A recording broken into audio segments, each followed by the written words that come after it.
Nathalie n'est pas là? Si, si. Elle venait dans les parages, elle était là. J'ai compris. Non, merci de couper vos micros, s'il vous plaît. Je rappelle les consignes qui sont celles qui sont apparentes pour pouvoir permettre une visio qui soit le plus confortable possible pour tout le monde, de couper vos caméras et vos micros et d'utiliser donc le support donc, de la conversation pour poser vos questions et qu'on prendra. Donc, il y aura des temps d'échange qui seront prévus.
On attend encore un petit peu parce que les gens sont en train de se connecter avant de commencer.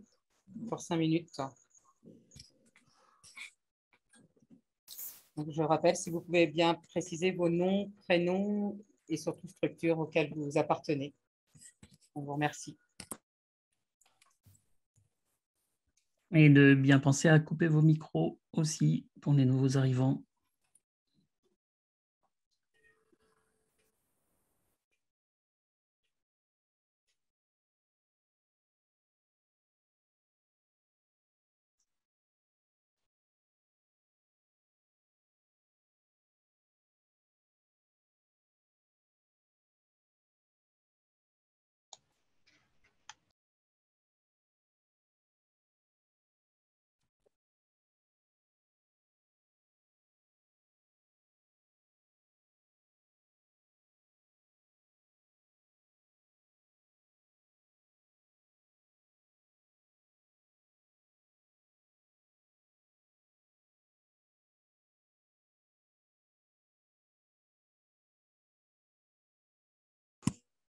Philippe, je propose, on va peut-être commencer doucement.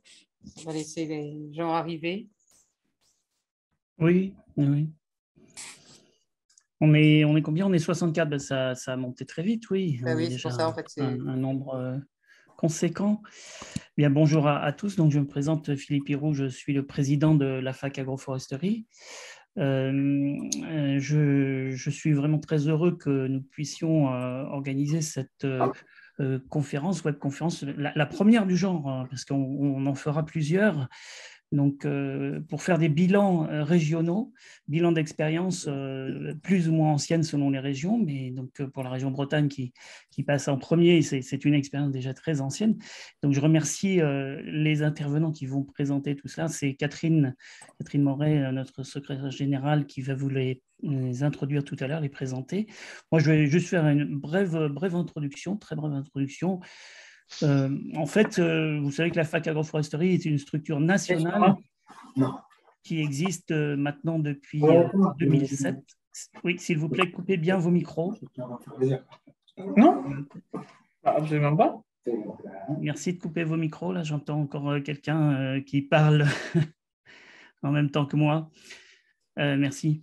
Oui, donc je disais, la fac agroforesterie est une structure nationale créée en 2007, mais dès 2009, en fait, une première structure régionale avait été créée également, donc une AFAC Occitanie. Et puis, pendant très longtemps, en fait, il n'y a pas eu de structure régionale et on a travaillé sur le plan national surtout. Et puis, vous le savez sans doute, en tout cas, je vous le souligne, je vous l'indique, la fac aujourd'hui est en train de se structurer avec la création d'AFAC régionales dans différentes régions. On en a en Normandie, en Hauts-de-France, en Pays de Loire, et donc l'Occitanie, bien sûr, qui était un peu en avance.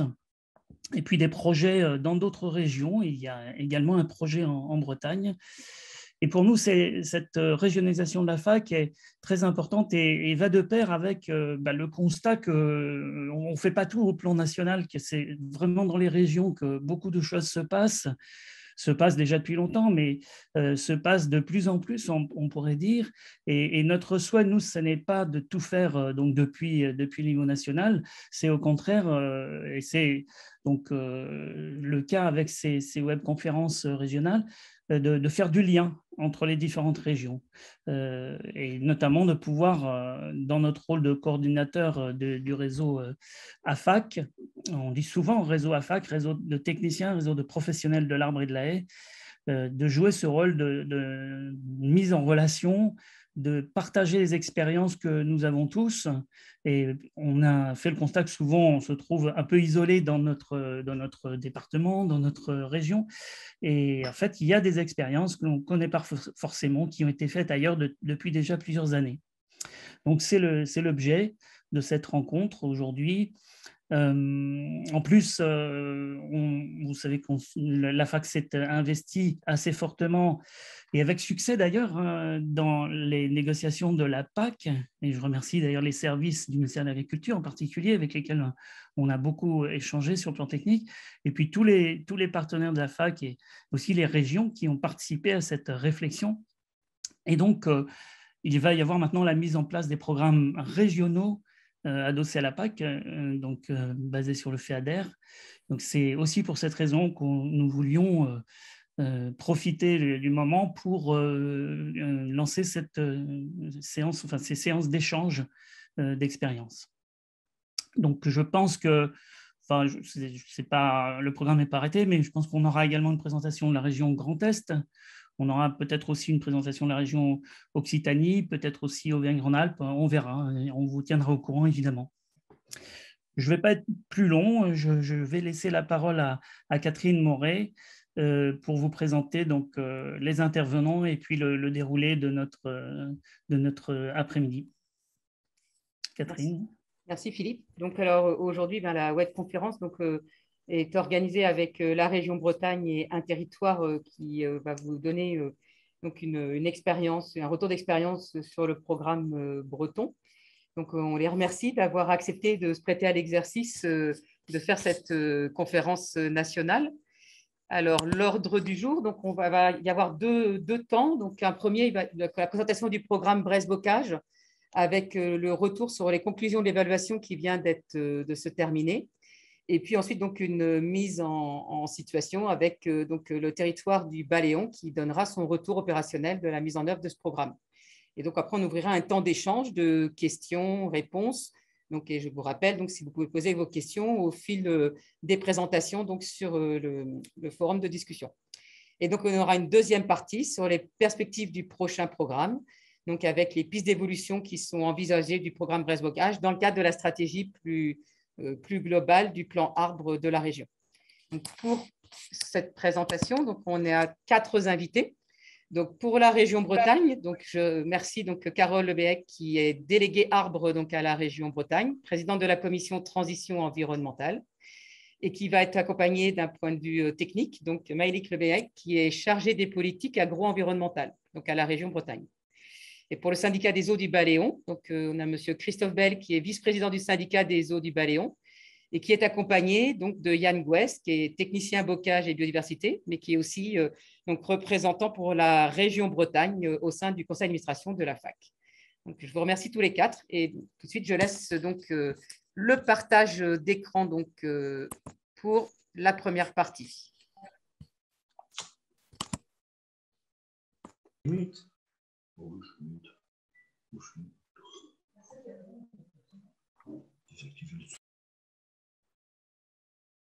Bonjour, je pense que je peux commencer. Catherine, oui. Oui. Donc, alors, je m'appelle Carole Lebéchec. Et comme vous l'avez dit, je suis présidente de la commission climat, transition, biodiversité à la région Bretagne, mais j'ai aussi en charge le plan arbre. Et c'est avec le plan arbre que je vais commencer mon propos. Et donc, Maëlie qui sera là pour, si j'oublie des choses sur Brest-Bocage ou s'il y a des précisions que je n'ai pas pu fournir, sera là pour compléter après. Donc, qu'est-ce que le plan arbre à la région Bretagne? Eh bien, c'était une promesse politique du président de région de planter 5 millions d'arbres à l'horizon 2025. Mais concrètement, ça veut dire que donc, moi, je suis déléguée au plan arbre et en fait, c'est de voir l'arbre dans tous ses avantages. Vous m'entendez bien? Oui, oui, très bien. Donc, en fait, de considérer l'arbre un peu comme notre meilleur allié sur sur la plupart des thématiques, c'est-à-dire d'abord, évidemment, les thématiques de préservation et de régulation des écosystèmes. On pense bien sûr puits de carbone, protection climatique, notamment protection des îlots de chaleur aussi en ville. On pense aussi protection des sols, on pense régulation de l'eau, on pense qualité de l'eau, filtre à air et bien sûr aussi biodiversité. Donc, d'abord, adresser tous ces avantages de l'arbre. Et puis, évidemment aussi des fonctions de production. L'arbre en tant que bois d'œuvre, énergie, paillage, donc en tant qu'emploi, mais aussi donc formation. Et puis, considérer aussi l'arbre pour ses qualités aussi de bien-être des populations, d'embellissement du paysage, de loisirs. Et le fait de prendre vraiment tout cela en compte en même temps, c'est aussi adresser les différentes compétences de la région. Et donc, tout ça, par exemple, le développement économique, donc l'agriculture, aussi les lycées, notre patrimoine lycée, par exemple pour le bois d'œuvre, pour l'énergie, la commande publique. Et voilà, enfin, dans toutes nos actions, en fait, chercher comment est-ce qu'on peut favoriser cette stratégie arbre. Donc voilà comment on l'ambitionne.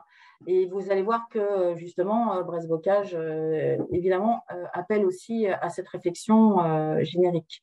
Donc là, on peut peut-être aller sur le diapo prochain. Voilà, merci.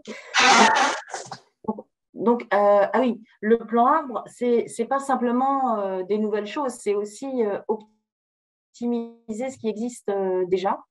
Notamment le programme Brest-Bocage, mais c'est aussi le cas, par exemple, du programme Brest-Forêt-Bois. Mais en tout cas, puisque on fait un focus sur Brest-Bocage aujourd'hui, donc on va rappeler un peu ce qu'il en est. Dire d'abord que la région Bretagne, c'est l'une des régions les plus bocagères de France. On a à peu près 147 500 km de haies qui ont été recensés en 2020. Et bien sûr, parce que la Bretagne est une région très agricole, et puis le remembrement qui s'est opéré dans les années, depuis le début des années 50, donc avait généré une disparition progressive de ces haies et des talus aussi. Et donc, c'est pour ça que le programme Brest-Bocage a été mis en œuvre. Il y a eu deux programmations du FEADER, d'abord 2008-2015 et puis ensuite jusqu'à 2021-2022. Ce que vous pouvez voir là sur la diapositive, c'est que en fait, le programme Brest-Bocage se répartit entre une partie travaux, une partie technique et une partie animation. Donc, ce qui est financé dans les travaux, c'est plantation de haies, entretien des plantations sur 3 ans, ça c'est important, sur 3 ans, et pas sur 4, pas sur 5, pas sur 6, mais sur 3 ans en tout cas. La création de talus aussi, le regarnissage de haies et la réhabilitation de haies et de talus dégradés. Et puis pour la partie animation, qui représente à peu près un tiers des financements, c'est la stratégie territoriale, les diagnostics, l'animation, l'organisation, le suivi, la réalisation de plans de gestion et les formations. Donc, ce qui est très important dans Brest Bocage, c'est qu'il y a vraiment une coopération très forte avec les EPCI et les syndicats de bassin versant pour appuyer le dispositif, puisqu'ils ont en charge grande partie de l'animation. C'était aussi qui déploie le réseau d'animateurs. Et donc, voilà, la diapositive suivante vous montre un peu comment est-ce que les financements sont répartis. Sur la partie animation que je développais tout de suite, dès 2010, en fait, on avait couvert, grâce à ces animateurs et à ces territoires impliqués, 85% du territoire breton. Donc, ça, c'est extrêmement important.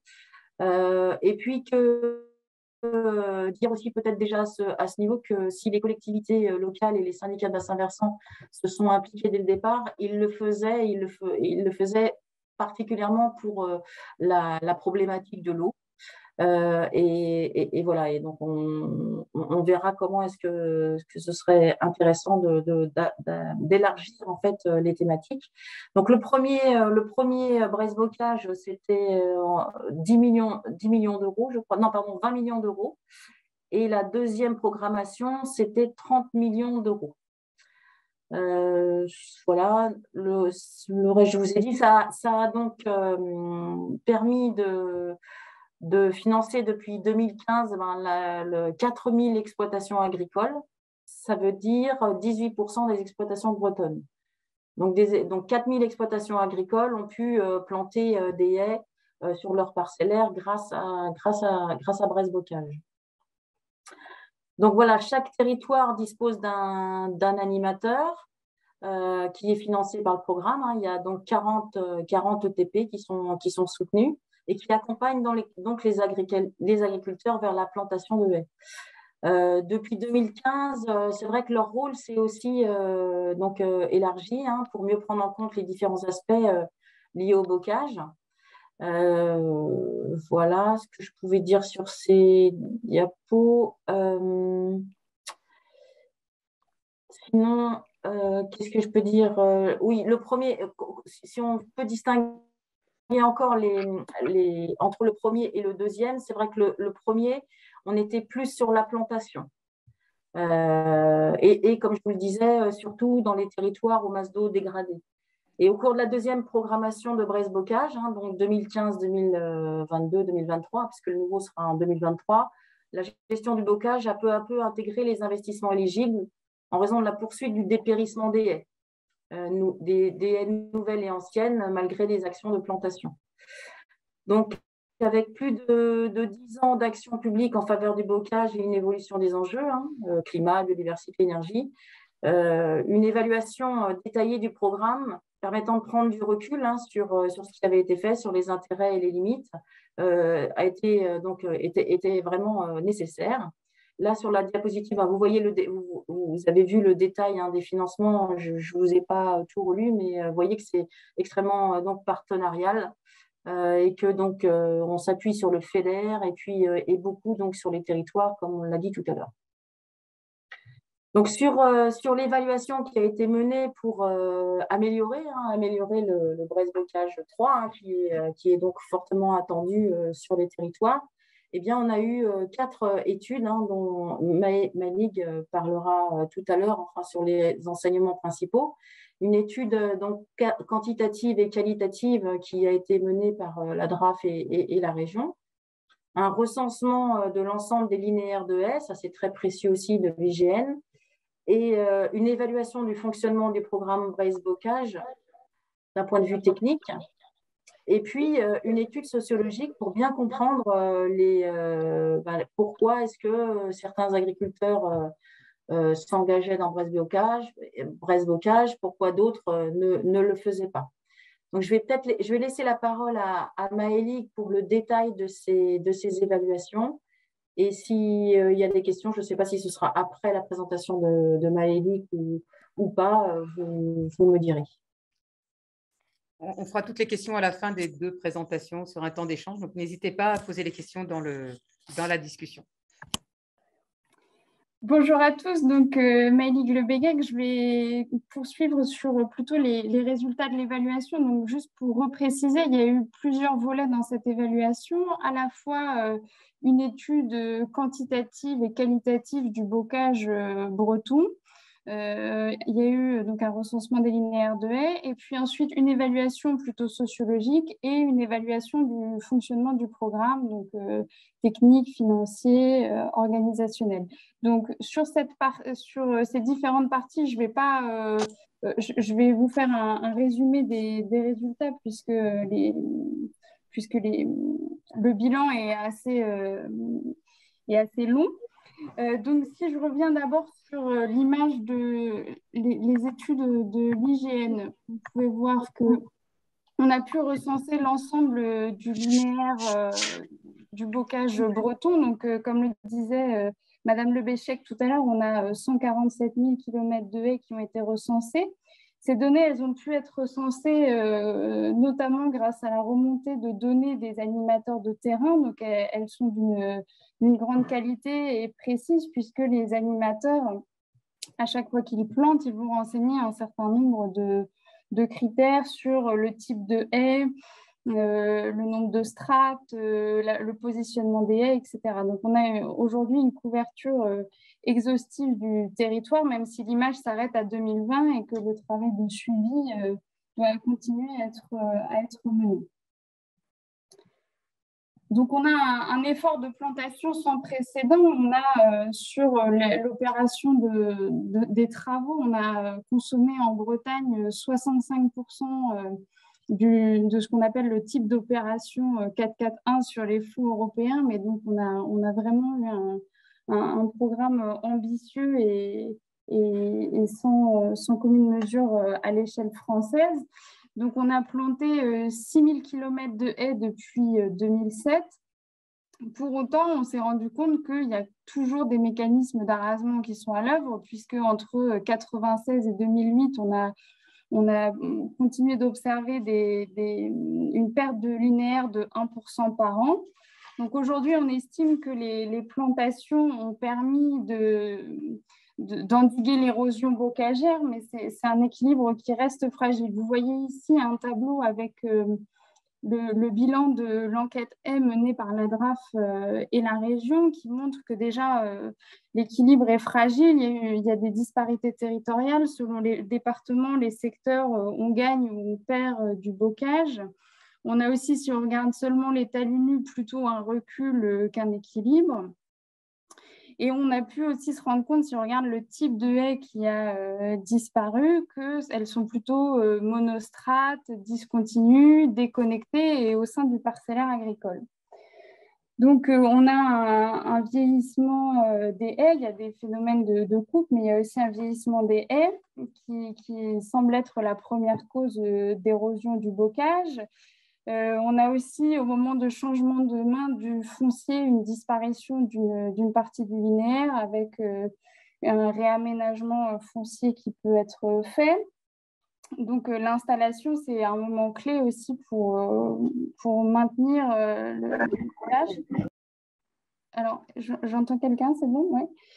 Et puis, on se rend compte aussi que sur les linéaires plantés, on a 20% qui sont en échec aujourd'hui. L'étude a permis de voir qu'il y a quand même une bonne partie du linéaire qui a été planté qui est en échec. Donc ça nous pose question et on a essayé de comprendre pourquoi. Donc aussi, pour revenir sur les mécanismes de protection du bocage, on se rend compte qu'ils sont en partie inopérants puisque l'inscription dans les PLU et la BCAE 7 ne sont pas... ne couvre finalement qu'une faible partie du bocage ou en tout cas une faible partie des haies implantées. On s'est rendu compte que sur les haies qui ont été plantées dans le cadre de brace bocage, seulement 20% apparaît dans les déclarations PAC des exploitants. Donc un gros travail à mener là-dessus pour au moins protéger le linéaire planté. Donc, si on regarde un peu plus en détail le type de haies qui ont été plantées, on voit que donc déjà les plantations, les créations représentent les 3/4 à peu près des haies plantées. Et puis, un quart des travaux sont plutôt de réhabilitation avec l'apport de plants sur des haies dégarnies, ou alors on a aussi des travaux depuis peu pour reprendre des tailles type lamier épareuse, par exemple, ou pour aller enlever les gaines autour des plants. En termes de lieux d'implantation, on a des haies qui sont essentiellement implantées entre les parcelles agricoles ou entre les parcelles et la voirie. Et donc, des haies plantées qui, elles, contrairement à ce qu'on a pu voir sur les haies à raser ou qui disparaissent, les haies plantées sont plutôt multistrates, continues et connectées au reste du maillage bocager. Donc, finalement, on a une densité bocagère à l'échelle régionale qui se stabilise, mais les haies quittent le parcellaire agricole et se réfugient plutôt en périphérie des exploitations ou dans les zones naturelles. On a beaucoup de haies qui rejoignent le bord de route. Aussi, on a donc les haies basses et à 2 strates qui progressent et les haies hautes et ajourées qui diminuent. Et puis, comme je le disais, les haies déconnectées du réseau bocager qui disparaissent davantage. Ce qu'on peut aussi constater, forcément, c'est que des haies plantées et jeunes ne rendent pas les mêmes services que les haies anciennes. Donc, on a une perte de valeur écologique qui est nette. Donc, si on regarde maintenant l'entretien des haies, on s'est rendu compte, le constat est assez alarmant, que 80% du bocage n'est plus ou mal entretenu. Donc, il y a un vrai enjeu de poursuivre les actions pour une bonne gestion, puisque aujourd'hui, on se rend compte qu'il y a un manque d'appropriation du bocage, que les agriculteurs qui sont aujourd'hui impliqués dans une gestion durable de leurs haies représentent à peu près un agriculteur sur 5 et encore. Et donc, on a une minorité des agriculteurs qui vont déléguer cette gestion, mais on a des pratiques beaucoup trop fréquentes de passage de lanier, de passage sur le bas des haies, etc. Donc, on a un vrai enjeu pour la prochaine programmation là-dessus. La gestion a peu à peu été prise en compte au cours de la seconde programmation, mais on a un grand travail à mener sur ces questions. Donc, ce qui peut expliquer ce manque d'entretien, c'est notamment le manque de temps de la part des exploitants pour entretenir ce bocage. On constate que les exploitations ne cessent de grandir et avec la quantité de linéaires à entretenir. Donc là, on voit que entre 1996 et 2008, le linéaire bocager par exploitation avait doublé. Depuis 2008, le nombre d'exploitations a encore diminué de 30%, donc c'est toujours une quantité de linéaire qui augmente avec. Donc là, je vous ai mis un petit extrait de l'enquête sociologique d'un agriculteur qui témoigne de la quantité de linéaire qu'il a à gérer, du manque de temps qu'il a pour aller entretenir ses haies, et puis après la problématique là qui apparaît aussi des problématiques de débouchés pour le produit de ces haies.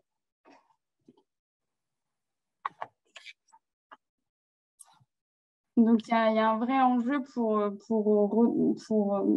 redonner de l'attrait à ces haies et puis qu'elles réintègrent le système de l'exploitation.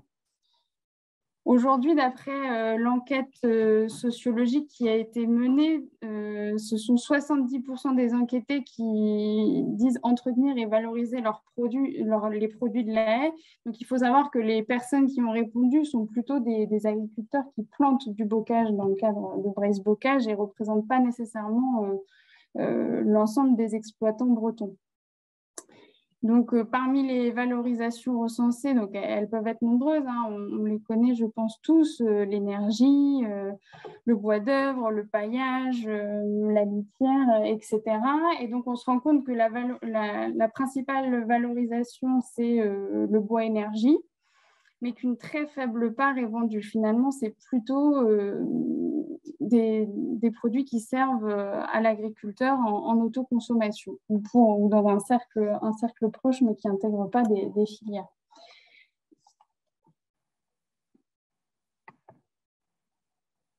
Donc, si on rentre un peu plus dans le détail de l'enquête sociologique, Marie Toussaint et Catherine Darrow se sont intéressées particulièrement à la logique de plantation chez les bénéficiaires de braise-bocage. Donc, elles ont mené des entretiens qualitatifs avec plusieurs agriculteurs répartis sur des territoires de braise-bocage. Et à partir de différents facteurs, donc je ne vais pas tous les lister ici, mais notamment ce qui va les facteurs de motivation pour planter, quel est l'attrait pour eux pour la haie, comment ils vont la gérer, est-ce qu'ils la gèrent eux-mêmes, est-ce qu'ils délèguent la gestion, est-ce qu'ils valorisent le bois. Elles ont élaboré différents profils de planteurs. Donc, ces profils de planteurs, vous les voyez ici positionnés en fonction de 2 axes, en fonction du niveau de spontanéité pour la plantation ou non, et puis le degré de valorisation ou non de leur bocage. Donc, il y a principalement 6 idéotypes et un autre qui est plutôt un hologramme, puisque c'est un type de profil dont on a parlé, mais qu'elles n'ont pas rencontré en direct sur le terrain. Donc, on va avoir des agriculteurs très impliqués et depuis longtemps dans la gestion de leur bocage. Donc, c'est ce qu'on va appeler les pionniers du bocage. Ils plantent spontanément et en autonomie. Ils gèrent bien leur bocage. Ça peut être des fermes assez grandes et avec une grande densité bocagère. Ensuite, en planteurs très spontanés, on va dire, et qui valorisent aussi leur bocage, on va avoir le paysan bocager, qui lui va être plutôt sur des exploitations un peu plus petites, avec une forte densité bocagère, qui va être un petit peu moins autonome que le pionnier du bocage, mais qui quand même va être dans une dynamique de valorisation, mais plutôt en autoconsommation. Les pionniers du bocage, eux, vont pouvoir vendre les produits issus de leur haie aussi dans les filières économiques locales. Ensuite, vous avez l'agro-écolo performant. Donc ça, c'est plutôt des nouveaux agriculteurs qui vont chercher une rentabilité à la fois économique et environnementale de leur exploitation. Donc, ils sont favorables à la plantation. Aussi parce que le programme existe, on peut se questionner de savoir s'ils planteraient si le dispositif n'existait pas. Ils ne valorisent pas spécialement le bois issu de leur haie, mais en tout cas, ils sont quand même dans la démarche d'avoir du bocage dans leurs exploitations. Le profil du bénéficiaire consciencieux, ici, c'est plutôt un agriculteur qui va être en fin de carrière et qui n'a pas de difficultés économiques et qui va plutôt aller vers du bocage pour donner une plus-value à son exploitation. Il va souhaiter prendre ce risque, entre guillemets, pour valoriser son exploitation auprès de futurs agriculteurs qui pourront répondre à un cahier des charges peut-être un peu plus rigoureux, s'inscrire en bio ou autre. Et ensuite, le conventionnel précaire, lui, il va plus planter de manière contrainte puisqu'il va plutôt répondre à des logiques de réglementation pour planter. Et ensuite, donc ça, elles ne l'ont pas rencontré, mais on leur en a parlé aussi, c'est le réfractaire au bocage, donc, qui lui ne voit aucun intérêt à implanter du bocage dans sa ferme, qui ne veut pas planter et donc qui reste en dehors de la démarche de plantation. Et puis l'hologramme du marchand de plaquettes, là, ce serait plutôt un agriculteur qui planterait dans la visée de vraiment valoriser son bois en bois plaquette dans des filières économiques, mais a priori, il n'a pas été rencontré. Donc, après, les animateurs ont été interrogés sur la part de chacun de ces profils au niveau de leur territoire. Alors, c'est assez hétérogène en termes de résultats, donc je ne les présente pas ici en détail, mais vous avez principalement l'agro-écolo performant qui est plutôt présent, le bénéficiaire consciencieux et le conventionnel précaire. Finalement, les pionniers du bocage et les paysans bocagers vont être assez minoritaires. Donc, tout ça pour vous dire que les profils d'exploitants peuvent être assez diversifiés. Et donc, ce que nous dit l'étude sociologique, c'est aussi qu'il faut adapter l'animation aux différents profils d'agriculteurs. On ne peut pas parler de la même façon du bocage à chacun. Ensuite, pour revenir aussi sur le profil de l'agriculteur planteur, on se rend bien compte que les agriculteurs qui plantent sont souvent des agriculteurs nouvellement installés. C'est souvent aussi des éleveurs d'animaux pâturants, en tout cas des cultivateurs, des polyéleveurs. En moyenne, enfin, c'est souvent aussi des agriculteurs en bio. Et puis, l'appartenance à des réseaux et des groupes de développement est souvent liée au fait de planter. Donc, les raisons fréquemment évoquées, ce sont bien sûr la protection des animaux, la protection des cultures et la préservation d'un patrimoine social et paysager. Donc, tout ça montre bien qu'il y a aussi besoin de montrer l'intérêt de la haie à plus d'agriculteurs, en tout cas, qui ne répondent pas forcément à ce profil. Il faut pouvoir aller les chercher, donc il faut trouver aussi des nouveaux arguments. Si je reviens maintenant pour finir sur le fonctionnement, on va dire plutôt technique et financier du dispositif, donc les grands chiffres ont été présentés par Carole Lebéchec tout à l'heure. Ce dont on se rend compte, en tout cas, c'est qu'il y a un besoin de clarifier les objectifs et la logique d'intervention du programme qui parfois peut recouper d'autres actions, par exemple sur l'eau ou autre. Donc, il y a vraiment besoin de définir la ligne de partage claire entre Breizh Bocage et d'autres politiques. Mais pour autant, il y a quand même besoin de vraiment développer la transversalité. On l'a dit tout à l'heure, l'enjeu eau a été vraiment le premier moteur pour les plantations. Aujourd'hui, il y a tout un tas d'autres enjeux à prendre en compte, donc il faut faire évoluer le programme. Ensuite, d'un point de vue administratif, on est sur un programme dont le moteur financier est le fonds FEADER, donc des fonds européens qui impliquent une gestion complexe, qui peut être chronophage et être préjudiciable au fonctionnement du programme parce que l'administratif est trop lourd à côté. Donc, il y a un vrai enjeu aussi pour nous là, de simplifier l'instruction des dossiers. Il y a un besoin aussi qui ressort de mobiliser davantage les élus locaux, les acteurs économiques et la société civile, puisque si on va travailler sur des enjeux de gestion notamment, ça ne peut pas reposer seulement sur les agriculteurs. Il y a besoin que toute une filière se mette en place, tout un tas d'acteurs se mobilisent. Donc cet aspect-là est à travailler aussi. Et puis après, sur les enjeux d'animation, alors aujourd'hui, on est sur des appels à projets annuels.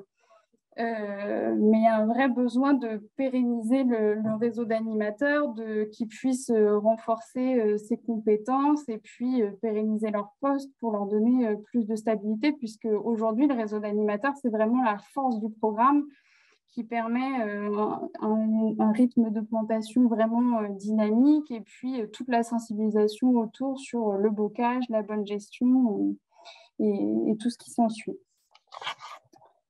Je crois que c'est tout pour moi. Je vais laisser la parole à Yann. Alors finalement, Maëlie, on a décidé de vous poser tout de suite des questions pour qu'on règle les questions de compréhension et avant de passer à la présentation suivante. Donc, ok, pas de problème. Donc j'ai regroupé pas mal, quelques éléments. Donc déjà, il y avait une demande d'avoir disposition des rapports parce que donc là, tu en as fait une présentation rapide, mais certains sont intéressés par les rapports, donc savoir s'ils étaient disponibles et où. Voilà. Ou si éventuellement, nous, on puisse les mettre à disposition sur le site de la fac. Voilà, c'était une question qu'on pourra peut-être voir ensemble. Oui, ils sont publics, il n'y a pas de problème il y a l'évaluation du programme Breizh Bocage qui a été menée par AND International qui présente là le bilan financier et technique du programme et puis l'étude sociale qui est publique aussi, pas de problème. Et puis les données de l'IGN sont sur Géo-Bretagne. D'accord, donc on verra ensemble pour pouvoir faire le lien donc entre notre site et puis vos éléments pour que les gens puissent avoir accès au rapport. Merci beaucoup. Donc, alors, il y avait des questions sur la méthodologie donc, des données cartographiques, comment ont été obtenues ces données, et en particulier sur comment on a pu avoir la vision de l'échec des plantations. Et dans les échecs, est-ce qu'on entendait la haie n'existe plus du tout, ou est-ce que c'est plutôt un état de dégradation, et est-ce que c'est avant ou après les 3 ans? Voilà, donc, alors Frédéric Letouzé d'IGN a déjà répondu en partie, mais donc, méthodologie de comment les données ont été trouvées, donc à la fois comparaison 2008-2020, et puis aussi sur la partie résultats sur le volet plantation. Alors oui, je n'étais pas là au moment de l'évaluation, donc je parle sous couvert de Frédéric Letouzé. Pour moi, c'est de la photo-interprétation et puis aussi des passages sur le terrain. Et toutes les haies n'étaient pas nécessairement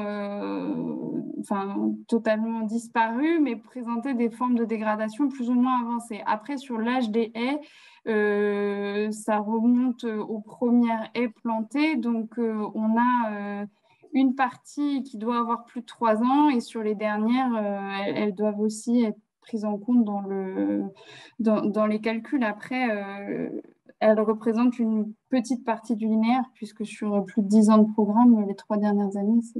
Voilà. Mais très sincèrement, il vaudrait mieux que Frédéric réponde là-dessus. Frédéric, si tu peux prendre la parole, du coup. Est-ce que tu es présent? Oui. On t'entend. Allô, Frédéric? Oui. Vous m'entendez? Oui, on t'entend. Assez lointain, mais... Oui, est-ce que vous m'entendez? Parfait. C'est bon. Assez lointain. Bon, je vais essayer de parler fort. Oui, j'avais répondu dans la discussion. Effectivement, donc ces données de plantation qu'on a essayé de retrouver sur les photos récentes concernaient des plantations sur les années 2010-2011 qu'on a voulu photo-interpréter sur des photos récentes, donc 10 ans plus tard, de 2019-2020. Effectivement, dans 23% des cas, on n'a pas trouvé les arbres qu'on attendait. Par contre, les haies qu'on ne voyait pas du tout, ça représente que 3%. Et le reste, c'est des haies qu'on voit quand même avec une emprise au sol, mais sans végétation, quoi. Voilà. Donc, c'est uniquement de la photo-interprétation. Après, c'est vrai que la DRAF a fait faire une étude plus statistique sur l'évolution du bocage. Mais dans cette étude statistique sur l'évolution du bocage 2008-2020, il n'y a pas eu de recherche de plantation qui aurait échoué, quoi. Je ne pense pas que ce soit une variable qui avait été cherchée dans cette étude statistique par la DRAF. Oui, parce qu'effectivement, Maëlik, l'autre, il y avait 2 études en parallèle, celle de l'IGN et ce croisement des données entre les données de 2008 et de 2020 qui ont été faits sur la partie terrain. Donc, oui. Il y avait 2 travaux parallèles sur tout ce qui était données cartographiques et d'état du bocage. Voilà. D'accord. Et donc, surtout, donc, du coup, ça amène à la deuxième question. Ce niveau d'échec va interroger certaines personnes qui se sont exprimées et qui demandaient si les agriculteurs n'avaient pas un engagement au-delà pour la plantation, pour garantir que ces plantations restent sur le long terme, et de savoir, par exemple, un engagement comme le labellé. Enfin, voilà, c'était ce type de questions qui étaient posées. Alors, normalement, en tout cas, jusqu'à il y a peu, les linéaires plantés devaient effectivement rester en place pendant 5 ans au moins.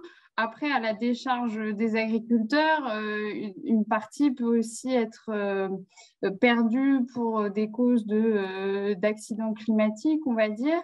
Et donc, comme on est sur des fonds européens, on ne peut pas planter 2 fois la même chose. Donc, des linéaires qui n'ont pas pris pour diverses raisons en dehors de la mauvaise gestion pouvaient ne pas apparaître. Après, on se rend compte aussi qu'au bout d'un moment, quand la haie commence à gêner, un agriculteur qui pouvait être motivé pour planter peut avoir des pratiques dégradantes pour la haie.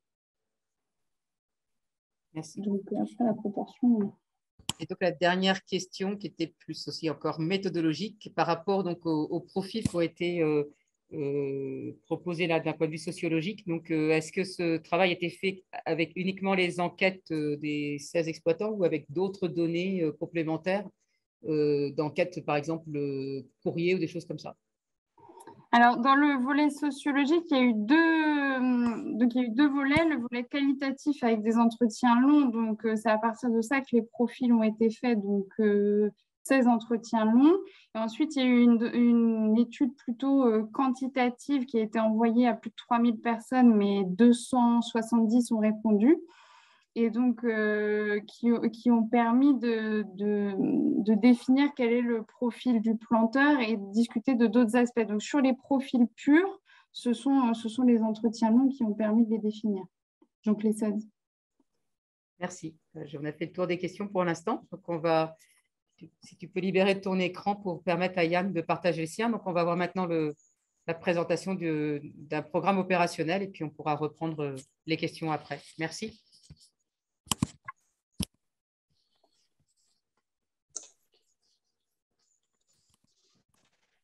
Donc, bonjour à tous, Christophe Bell, donc vice-président du syndicat du Baléon et président du SAGE de la Clé du Baléon, la commission locale de l'eau. Donc, en fait, notre syndicat du Baléon a été créé en 1969 et il avait été labellisé en 2020, établissement public d'aménagement et de gestion de l'eau, donc en tant qu'EPAGE. Et donc, ça a été vraiment une reconnaissance en fait de l'organisation qui a été mise en place, avec des objectifs communs et une seule structure qui était responsable sur l'ensemble du territoire. Donc, le syndicat des eaux a deux missions principales, avec un enjeu commun, la protection et la protection de l'eau et la préservation bien sûr de la ressource. Donc, la production, transport et sécurisation de l'alimentation d'eau potable. On produit à peu près, on distribue 4 millions de mètres cubes d'eau potable sur 135 000 habitants, et avec quelques industries agroalimentaires quand même très consommatrices. Ensuite, la deuxième mission, c'est d'être la structure porteuse du SAGE, c'est-à-dire que les moyens humains et les moyens financiers sont portés par le syndicat du Baléon et pour assurer la mise en œuvre du SAGE. Donc, c'est le syndicat qui coordonne, qui organise en concertation donc, avec les EPCI, donc les programmes, les différents programmes. Et donc, elle les accompagne dans tous les acteurs pour préserver donc, la ressource en eau et les milieux aquatiques et terrestres. Pour tous les usages, c'est bien sûr la qualité de l'eau pour l'eau potable, c'est donc les usages littoraux, c'est la baignade, c'est la production conchilicole qui est un enjeu important au niveau des qualités de l'eau. Et on a la particularité d'avoir un des 8 bassins versants à l'île verte, donc celui du Kilimadec à Lannan, et qui fait également partie de cela. Donc c'est aussi la continuité écologique, la biodiversité, etc. Pour ce faire, donc, on a un contrat technique unique territorial, qui est du Baléon, qui a été élaboré en fait sur une période de 3 ans, qui court de 2020 à 2025, et avec 2 périodes de 3 ans, avec une révision au bout de 3 ans, pour corriger pour les 3 années d'après, pour améliorer, qui permet donc la mise en œuvre d'un programme d'action, tant au niveau de l'agriculture, de tout ce qui est zone humide, espaces verts, et notamment le bocage. Alors, en ce qui concerne, alors vous voyez la zone là, donc à peu près 56 communes, un bassin de 910 km², 135 000 habitants, on a 1000 km de cours d'eau, et avec la nouvelle norme pour compter le trait de côte, nous sommes à 400 km de trait de côte. Alors, au niveau du bocage, donc vous voyez sur donc le bocage, en fait, le syndicat du Baléon s'occupe directement en bocage, donc c'est depuis 2019, notamment le bassin de la Berbrac qui est au milieu, ce qui est en vert. Ils sont tous en vert, mais le vert un peu plus vif. Donc, et ensuite, vous avez les communautés de communes qui sont sur le secteur du Baléon, donc Pays d'Iroise en bas, qui avait déjà démarré depuis 10 ans. Les communautés de communes avaient déjà démarré une action dans le bocage, donc le Pays d'Iroise, le Pays des Abers et donc la communauté Lesnevin-Côte-des-Légendes. En fait, le syndicat maintenant donc, porte et anime l'activité donc bocage que depuis 2016, mais depuis 10 ans avec les EPCI, on est à 250 km quand même de bocage qui ont été réalisés. Et aujourd'hui, on est sur une tendance de 30 à 40 km de bocage par an. Donc, dans ce cadre-là, le syndicat donc, anime beaucoup d'actions de sensibilisation. Hein. On fait les plantations souvent, on associe les écoles. Il y a des expositions, il y a des cahiers pédagogiques par rapport à tout ce qui est bocage, entretien des bocages, etc. Il y a des opérations de formation à la gestion durable des haies et beaucoup de travaux sur l'amélioration des connaissances sur tout ce qui est biodiversité autour du bocage. Et on participe à quelque chose qui est important, qui est le concours général agricole au niveau national sur le bocage et l'agroforesterie, où en effet, on a notamment l'an dernier donc 2 agriculteurs qui ont obtenu le 2e prix gestion durable et un autre qui a obtenu le 1er prix d'implantation. Et c'est vraiment un point important parce qu'on peut communiquer là-dessus. C'est une reconnaissance de ces éleveurs, ça crée un réseau et c'est évidemment, on met en avant des éleveurs exemplaires au niveau de l'environnement. Alors, donc, la gestion durable, bien sûr, c'est un enjeu majeur. Et donc, plusieurs actions sont menées concernant l'ensemble des milieux. Donc, c'est la gestion des haies, la gestion des bords de route, des espaces verts et des prairies. Donc, on va passer à la partie opérationnelle, donc avec Yann. Oui, alors je vais vous présenter un petit peu comment on a mis en place le programme Bresse Bocage sur notre territoire.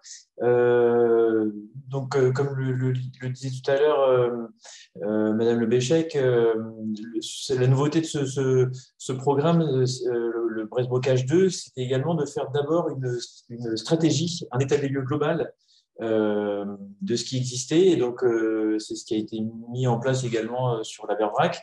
Avec différents comités de pilotage, évidemment, des entretiens suivis directifs d'agriculteurs, d'élus, pour cerner un peu les attentes et les attendre et les problèmes rencontrés sur le territoire en 2016.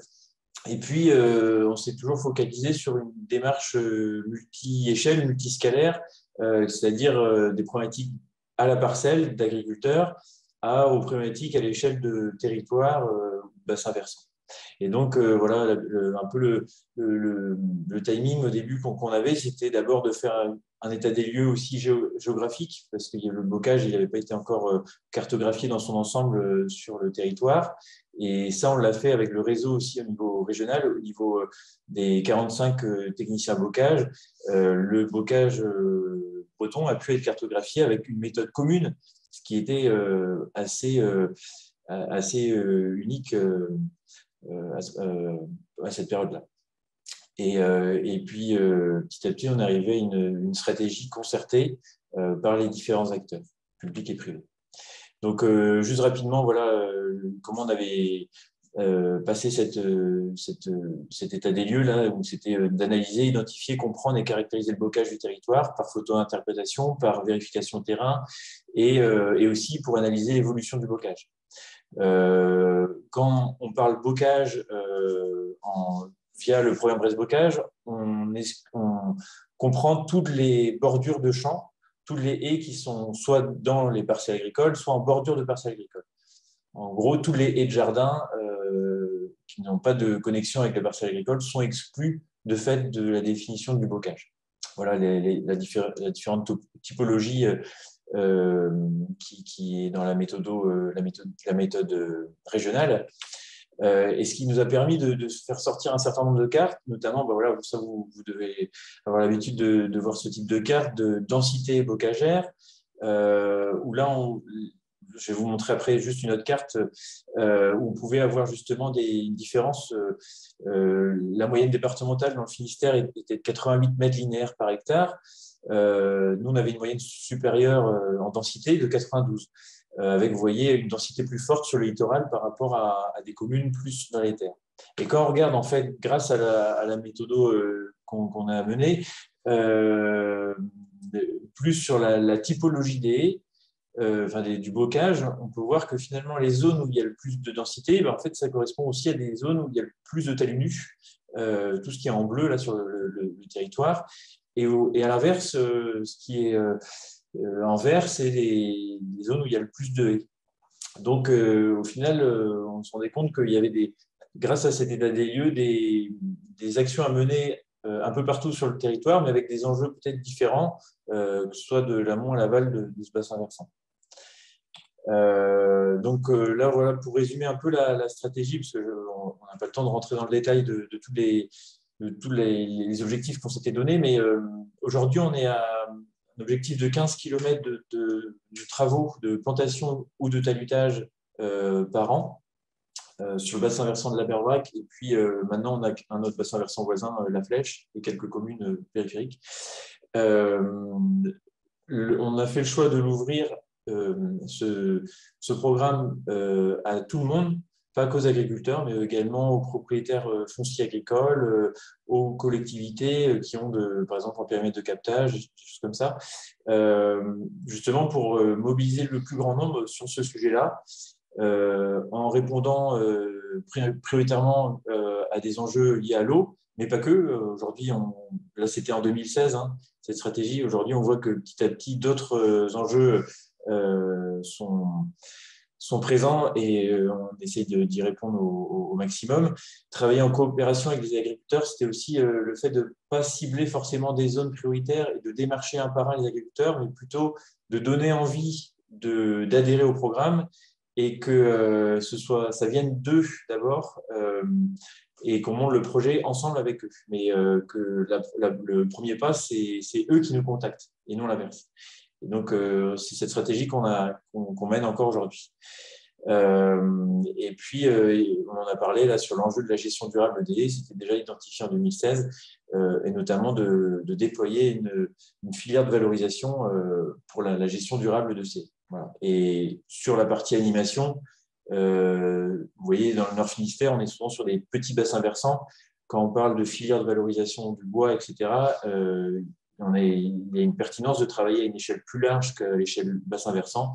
Donc, on travaille vraiment en collaboration avec les EPCI voisines à l'échelle du SAGE du Baléon. Voilà.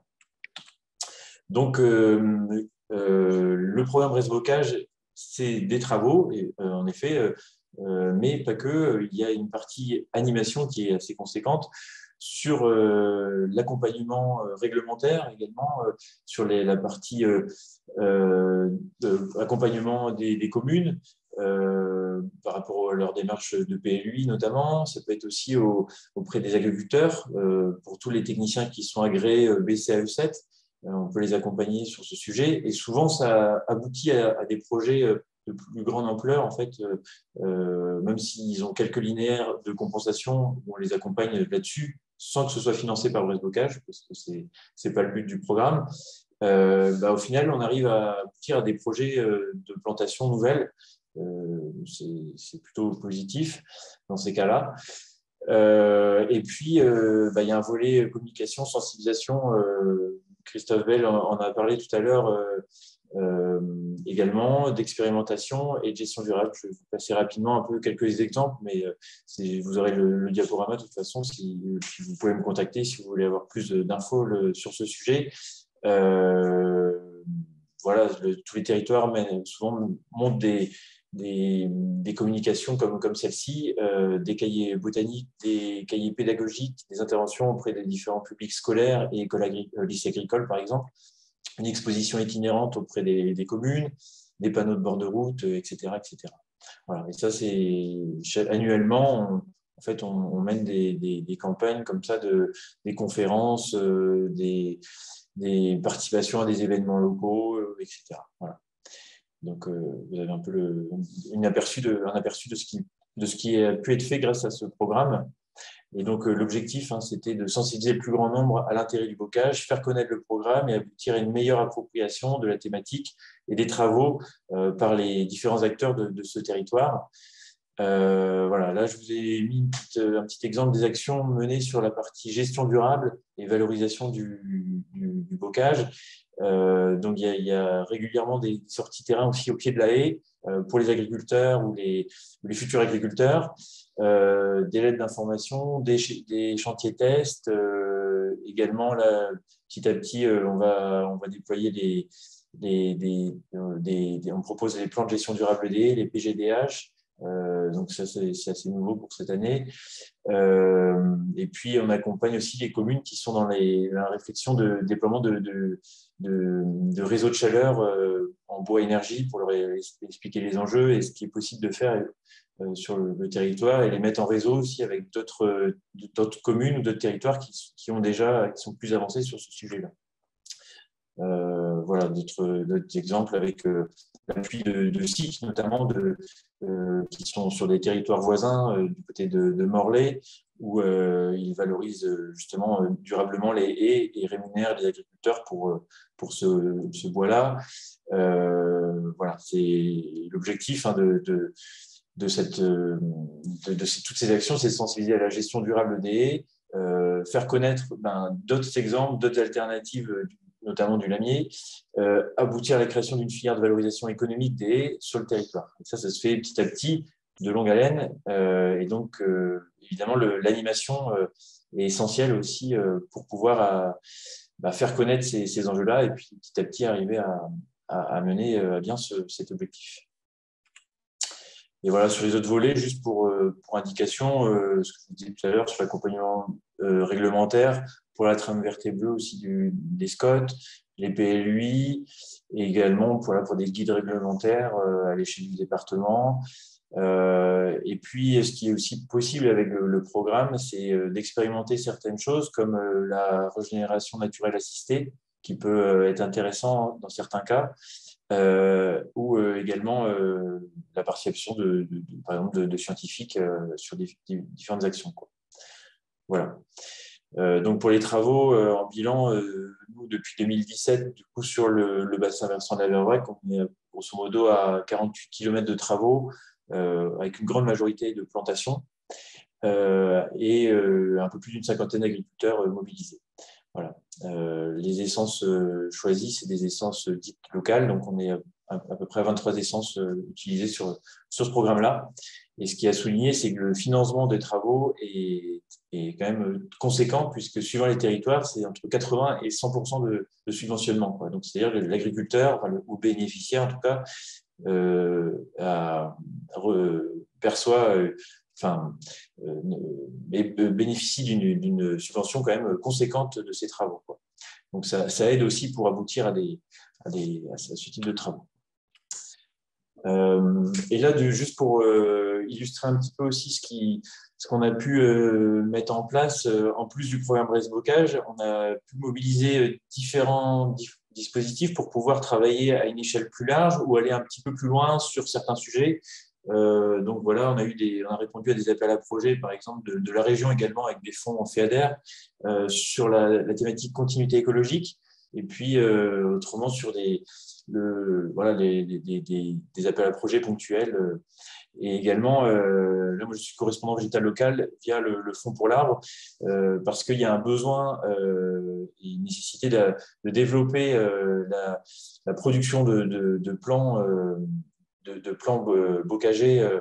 Il y a une forte demande et chaque année, là, depuis quelques années, on est en rupture de stock sur certaines essences. Et puis, si cette filière elle peut se développer, et en plus en végétal local, ce serait vraiment l'idéal. Donc, on est en train d'accompagner certains porteurs de projets et puis mettre en relation aussi ces pépiniéristes végétal local avec les planteurs bretons. Voilà. Donc, pour juste rapidement balayer, l'appel à projet Trame verte et bleue nous a permis d'améliorer les connaissances sur la continuité écologique et puis faire des focus sur la gestion durable, que ce soit des espaces verts, des bords de route, du bocage et des zones humides. Donc, à titre d'exemple, voilà, par exemple, là sur l'amélioration des connaissances, avec l'INRAE de Rennes, on a travaillé sur la production de différentes cartes, notamment sur les éco-paysages, le grain bocager, les continuités écologiques, bocage, prairies, zones humides. Et en fait, c'est des cartes qui servent à plusieurs échelles. Elle nous sert pour les EPCI et pour nous à l'échelle du grand paysage. Et également, quand on fait aujourd'hui des conseils aux agriculteurs à l'échelle de leur parcellaire, c'est des cartes qui sont aussi très pertinentes. Voilà, par exemple, là, c'est tout les continuités boisées, bocage et forêt. Donc, pour schématiser, c'est un peu le parcours idéal du cortège d'espèces qui vivent dans le bocage. Et donc, on peut aussi voir du coup les zones un peu faibles où il y a peut-être du bocage un petit peu, mais au moins discontinu. Et ça donne des idées aussi d'action plus ciblées pour les prochaines années. En tout cas, sur la partie biodiversité, continuité écologique. Voilà. Voilà, sur le grain bocager, donc pour ceux qui connaissent peut-être un peu moins, c'est l'effet microclimatique en fait, des haies suivant leur agencement. Et en fait, l'effet microclimatique des haies correspond aussi à un optimum pour accueillir un maximum de biodiversité dans le bocage. Donc, plus c'est rouge, plus le bocage est pertinent aussi pour accueillir, est fonctionnel sur cette partie-là. Et plus c'est blanc, moins il est. Donc, ça donne aussi une idée. Et nous, vous voyez, on est un peu en zone grisée, là, verte. C'est-à-dire que là, il y a un enjeu fort de gestion durable des haies parce que en fait, les haies sont là, mais elles ne sont pas fonctionnelles. Elles sont en dépérissement, souvent surentretenues. Et puis, je ne vais pas revenir là-dessus, mais M. Bell en a parlé. Grâce à cet appel à projet, on a pu organiser le concours général agricole sur le volet agroforesterie, donc sur la qualité des plantations et sur la partie gestion durable des haies. Et juste à titre indicatif, grâce à l'agence de l'eau aussi, on a pu financer une autre étude, avec le modèle LASCAR, qui est développé par l'université de Caen et qui permet en fait de modéliser sur des petits bassins versants le parcours idéal, enfin le parcours pas idéal, mais le parcours des gouttes d'eau suivant différentes conditions climatiques. Et donc, ça permet de voir les zones les plus connectées au cours d'eau, donc les parcelles les plus connectées au cours d'eau, parce que ça prend en compte ce modèle-là, en fait, les fossés, les talus, les pentes, etc., aussi les couverts végétaux, la culture, le type de culture, et aussi voir à l'inverse les zones les plus infiltrantes. Donc, c'est des données qui sont très intéressantes, notamment pour aussi pareil sur les futurs projets bocagers, avec des objectifs liés à la qualité de l'eau, où on peut cibler des zones là à enjeu plus fort. Voilà, je vous remercie. J'espère ne pas avoir été trop long. Non, merci beaucoup, hein, Yann. C'était au contraire, c'était passionnant. C'est hyper riche. Et justement, peut-être pour lancer les questions, ce qui paraît intéressant, et peut-être pour rejoindre aussi la remarque de Marc dans la conversation, Marc Moineret, sur finalement un peu le changement de logique que vous commencez à installer, que vous avez installé clairement, sur la création d'un contexte favorable en fait, de reconnaissance sociale, économique, technique, apport de connaissances, pour donner envie en fait aux agriculteurs d'aller vers la haie, que ce soit tant en termes de plantation que de gestion, et du coup de ne plus être dans une logique de démarchage des agriculteurs en direct, avec plus une logique individuelle, mais plutôt d'ouvrir à un plus large public et construire de nouveaux partenariats. Du coup, comment s'est fait un peu ce basculement? Parce que là, on voit le CGA, c'est un exemple, mais vous avez ouvert plein d'autres actions qui justement transforment ce contexte favorable à la haie et du coup qui donne envie d'y aller pour les agriculteurs. Cette prise de conscience ou cette manière de travailler, du coup, vous l'avez... c'était une pierre, des pierres qui se sont positionnées petit à petit pour construire cet édifice.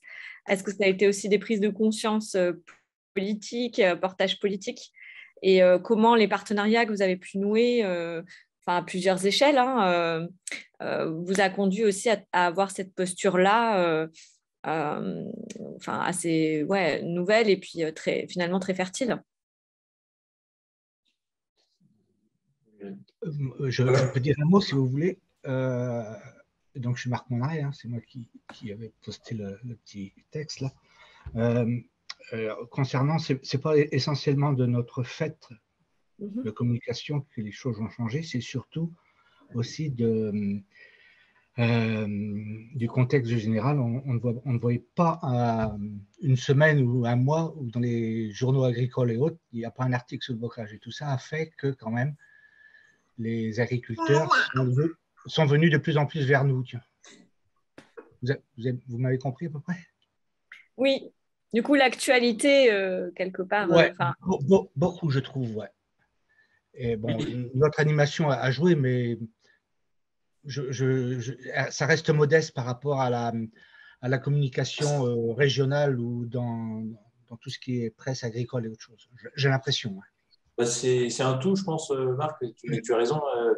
Et puis même, en fait, c'est tous les territoires. Et justement, c'est intéressant. Bah là, il y a combien? Il y a 45 territoires, grosso modo, c'est ça, sur Brest Bocage. Donc, il y a potentiellement 45 animations et 45 articles presse qui peuvent passer au niveau régional. Et donc, les exemples d'autres territoires nourrissent aussi et donnent envie à nos territoires de faire de même, etc. Donc, c'est toute cette actualité, plus après l'actualité plus large et même réglementaire, a pu donner aussi des idées à certains. Tout à fait. C'est vrai que ce développement du bocage il peut se faire que, bien sûr, avec et pour les agriculteurs, c'est-à-dire qu'ils doivent y trouver un intérêt économique. Et à partir du moment où on leur montre qu'il y a un intérêt économique, qu'on le prouve, et notamment au niveau des visites, c'est vrai que ça incite d'autres à y aller. Et c'est vrai que c'est un peu nouveau. Maintenant, c'est des agriculteurs à la limite qui vont appeler pour demander, pour faire une opération bocage chez eux. Alors qu'en effet, avant, il fallait aller les chercher. Et bien, en fait, c'est lors de la stratégie aussi en 2016 qu'on s'est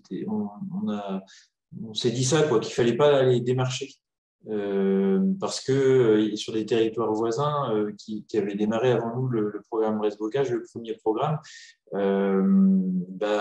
y avait eu un peu des mauvaises expériences, notamment sur l'appropriation des haies derrière, où les haies restaient la haie de la collectivité ou la haie du programme, et donc finalement derrière personne ne l'a géré, ou l'agriculteur n'était pas forcément pleinement acteur du projet.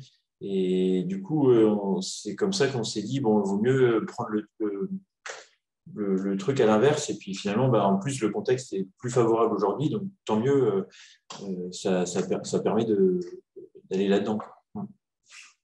Puis moi, j'ai travaillé au début à Brest Bocage 1, donc avec du démarchage. Et là, je vois la différence au niveau efficacité. La première méthode était très chronophage pour un résultat plutôt médiocre. Par rapport à maintenant où c'est beaucoup moins chronophage, mais on va chez des gens qui sont quand même normalement plus motivés puisque c'est eux qui demandent.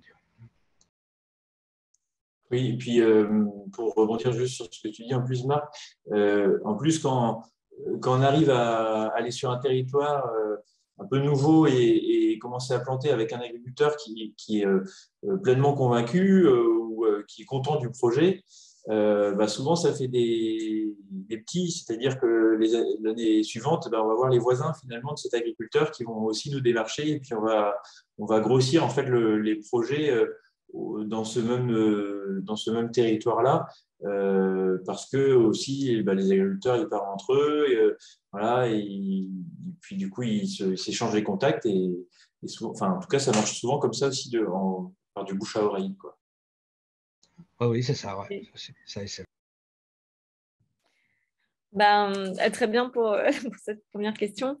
J'en ai deux petites pour aller rapidement, mais je ne sais pas si la réponse sera courte, mais par rapport aux plantations réalisées, est-ce que vous avez constaté par rapport à l'évaluation globale de Brest Bocage, quel état qualitatif des plantations réalisées? Est-ce qu'il y a un constat qui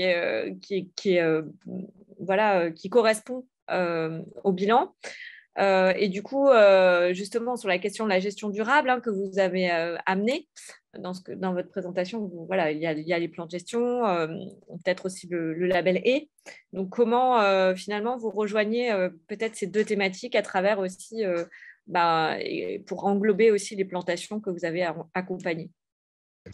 Je vais reprendre la parole. Je suis un peu, par rapport à l'étude, je suis un peu surpris parce que sur mon territoire, on a commencé à planter en 2010 à peu près, dans Bresse-Bocage, parce qu'on plantait bien avant. Et ben, s'il y a eu des disparitions de haies plantées, c'est rarement dû à des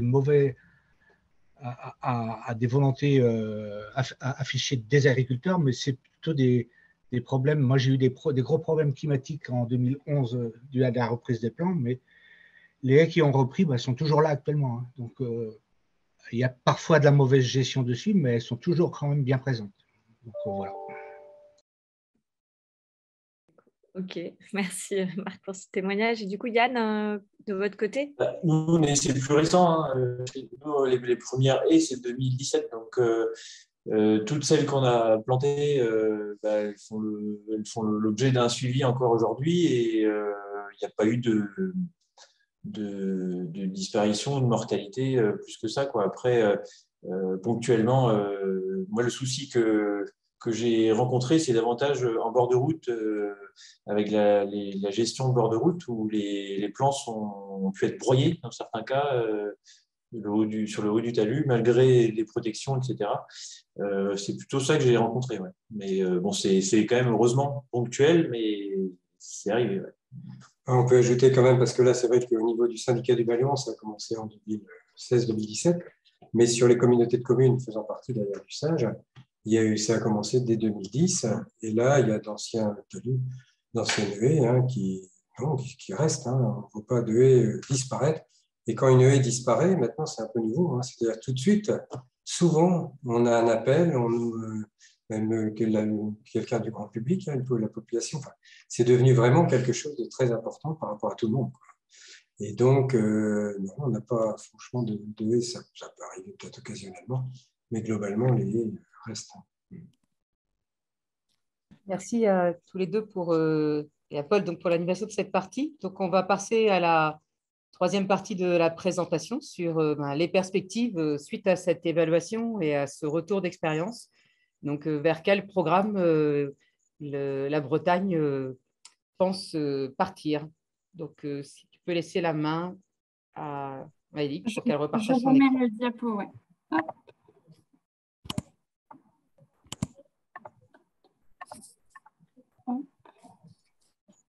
Vous voyez bien mon écran?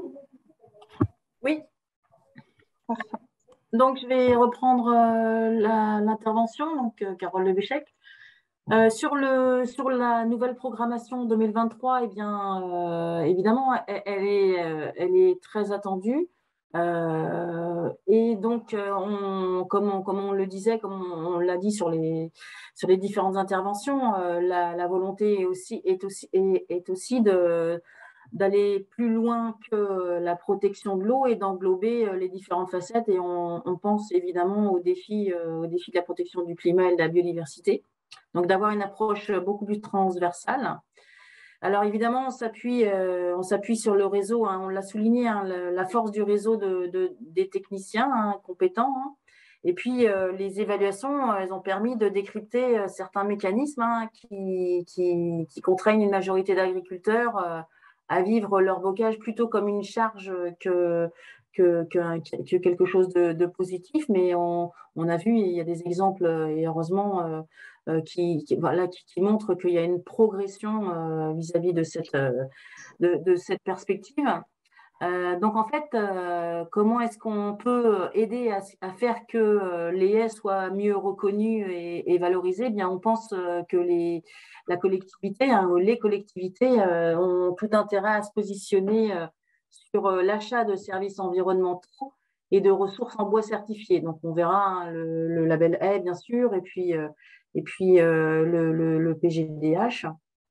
Donc, cette implication des collectivités que l'on souhaite à la fois renouveler et repenser, eh bien, elle pourra aussi s'asseoir sur la sur la nouvelle programmation FEADER de la programmation, qui destine 15 millions d'euros en soutien au programme pour donc 2023-2027. Et donc les autres financeurs, que ce soit les conseils départementaux ou l'agence de l'eau, etc., ils ont acquis aussi d'abonder comme ils le faisaient auparavant, donc ce qui nous chemine vers un financement d'un Brest-Bocage 3 à hauteur de 25 millions d'euros, soit 5 millions d'euros par an, ce qui est très intéressant. Donc l'enjeu, on l'a dit aussi, c'est vraiment de décloisonner les politiques locales, d'ajouter les autres logiques à la logique eau. Ce que l'on souhaite nous faire à notre niveau, c'est aider et soutenir les collectivités qui appréhendent donc la logique plurielle, et donc pour pouvoir maximiser les bienfaits écosystémiques des haies. Donc, ce que l'on pourrait dire, évidemment, donc Brest-Bocage, on l'a vu, il est efficace pour planter les haies. Il est connu, il est de plus en plus sollicité. Et là, on a vu avec l'exemple précédent que les agriculteurs viennent maintenant aussi de façon spontanée. Et donc, ils peuvent alimenter un rythme de plantation important. Et en plus, des plantations qui sont bien sûr adaptées au contexte pédoclimatique, donc tout à fait correct. Et ce qu'on voudrait, c'est évidemment maintenir un rythme soutenu de plantation, mais surtout aussi augmenter en qualité. Donc là où on en vient, c'est avec la grande difficulté de la gestion de ces haies. Parce que autant on peut pendant 3 ans regarder les haies que l'on plante, 500 km de haies par an, ça se conçoit par la puissance publique, mais entretenir les 140 000 km de haies existantes, ça veut dire évidemment une beaucoup plus forte implication des agriculteurs. Et les collectivités, donc, par rapport à ça, elles peuvent agir en tant que catalyseurs. Mais évidemment, il y a des réflexions aussi en cours pour que les chambres, la chambre régionale de l'agriculture, les SCIC, les CIBAM, les GAB et aussi les associations locales puissent accompagner techniquement les agriculteurs pour la gestion et la valorisation de leur bocage. Alors, concernant cela, on en a parlé tout à l'heure, pour aller plus loin dans la gestion durable. Le PGDH, le plan de gestion durable des haies, c'est un outil clé. Il permet un diagnostic approfondi des linéaires bocagers. Et ce qui est intéressant, c'est qu'il est donc réalisé en présence de l'agriculteur et constitue aussi un temps d'échange privilégié où on va pouvoir aborder tous les aspects, tous les avantages de la haie. On décrit aussi les linéaires, les conseils de gestion sont dispensés et les priorités d'intervention sont établies au cours de la réalisation de ce plan de gestion. Et c'est vraiment la porte d'entrée pour le label haie. Alors, le PGDH, il fait partie déjà des financements éligibles dans le cadre de Brest-Bocage, soit en prestation, et là, il est reconnu comme un investissement, soit en régie, et là, il est réalisé par l'animateur. Les PGDH sont amenés à fortement se développer au cours de la prochaine programmation. Quant à la conduite exemplaire des collectivités, ça c'est assez intéressant aussi de le souligner, puisque on pense aussi que donc l'amélioration de la gestion évoluera, oui, avec le monde agricole, mais aussi avec les différents partenaires du bocage. Et les collectivités, elles ont aussi un rôle donc important à jouer. On parlait tout à l'heure justement des bords de route. Donc, parfois, les pratiques ne sont pas toujours optimales et visibles. Et une action exemplaire serait réalisée par les collectivités. Enfin, on le souhaite en tout cas, pour améliorer la qualité de gestion des arbres et s'inscrire dans une logique de valorisation à travers un plan de gestion des bords de route. Voilà comment est-ce que la collectivité peut être exemplaire par rapport à cette gestion de ces haies. sur le modèle, le modèle économique et le fait que donc la haie devienne plus une ressource qu'une charge pour les agriculteurs et puisse avoir de nouveaux attraits pour les agriculteurs, et bien là, en gros, il y a deux grandes solutions, enfin solutions en partie des solutions, hein, puisqu'il y a beaucoup d'aspects dans tout ça. D'abord, un pilier sur la rémunération des services environnementaux.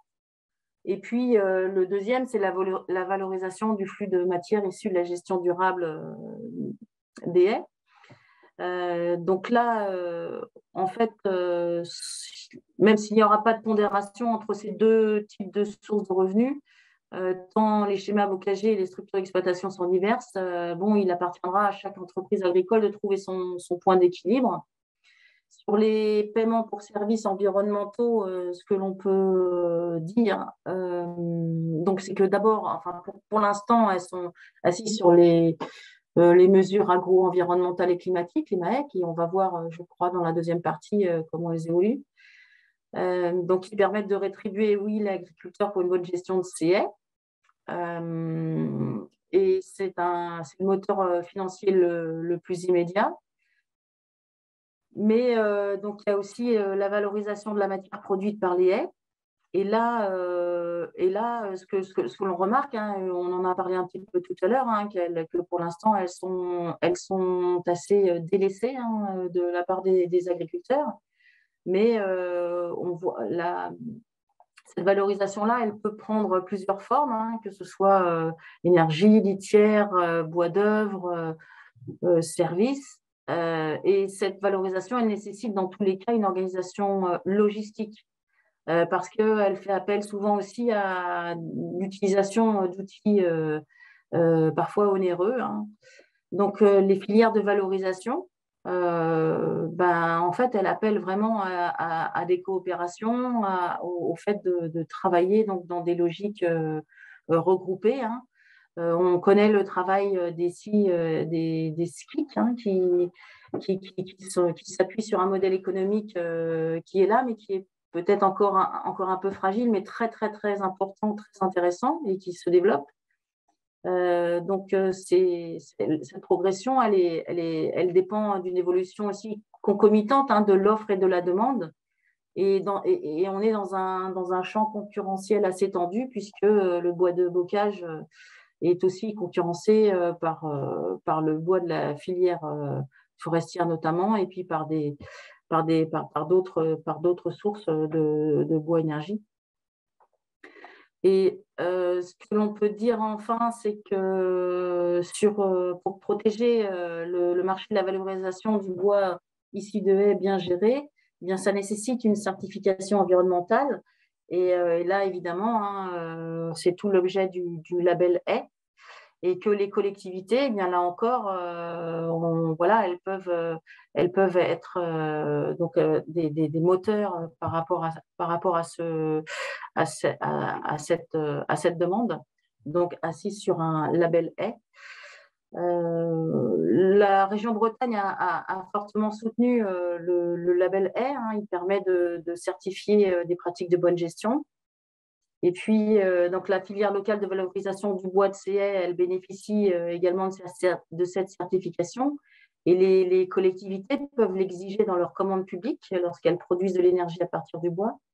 Cette commande, elle est essentiellement orientée sur la problématique énergétique, mais elle peut également concerner d'autres aspects de la valorisation du bois, donc dans la hiérarchie des usages, hein, bien sûr. Donc là encore, ça veut dire ça veut dire des évolutions, hein, qui sont souhaitables.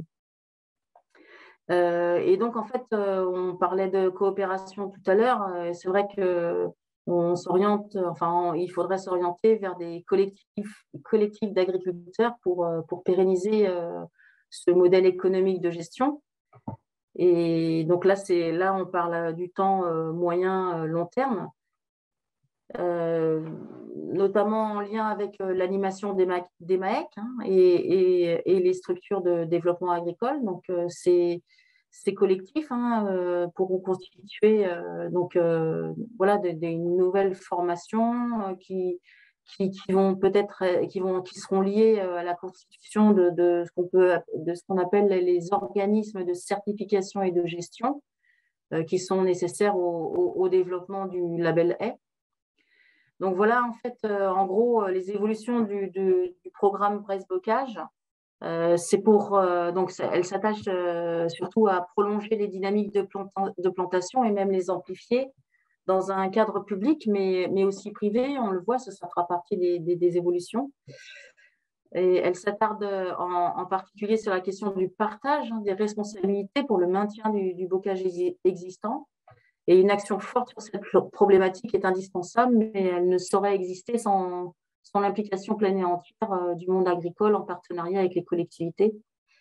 Donc, un pilotage stratégique et transversal pour la collectivité, mobilisant les moyens d'animation et les outils adéquats, sera efficace s'il est prolongé à l'échelle de l'entreprise agricole par une approche globale de plantation, de gestion et de valorisation du patrimoine bocager lié au foncier. Voilà en gros pour les grands axes de l'évolution du programme Brest-Bocage que je pouvais vous partager. Merci beaucoup. Donc, on n'a pas vraiment beaucoup de questions sur cette partie. Moi, j'en aurais qu'une. Donc, en fait, là, vous avez donc, donné les grands axes. Donc, le programme va être construit pour quel calendrier, du coup, par rapport au démarrage d'un futur programme?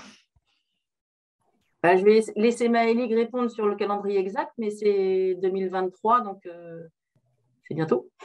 D'accord, merci. Oui, donc cette année encore, on est sur les modalités de fonctionnement de la dernière programmation, donc Brest-Bocage 2, mais on est dans un cycle de concertation actuellement pour la construction du prochain dispositif qui sera opérationnel au second semestre 2023. Donc, c'est une concertation qui est large, c'est ça? Donc, oui, alors on a à la fois concerté les maîtres d'ouvrage, donc les techniciens bocage du programme, les financeurs, et puis hier, on a eu aussi un comité technique avec des partenaires plus élargis, des associations, des représentants de SIC, des acteurs du milieu agricole, etc. Et donc, l'idée, à partir de toutes ces discussions, c'est de construire une première version du cahier des charges cet été qui sera discuté à la rentrée avec ses partenaires élargis. D'accord, merci beaucoup. Donc, affaire à suivre pour avoir l'aboutissement de tout ce travail d'évaluation qui a commencé il y a 2 ans pour un nouveau programme d'action. En tout cas, merci beaucoup de ces présentations et de ce retour d'expérience de la région Bretagne. Donc, on va donc finaliser l'enregistrement et le mettre à disposition et on revient vers vous pour les présentations et les documents qui ont support des évaluations. En tout cas, merci à tous les participants. Au revoir. Merci. Merci. Bonne fin de journée. Merci beaucoup. Au revoir, à Merci. bientôt. Au revoir. Merci à toutes et tous. Merci. Au revoir.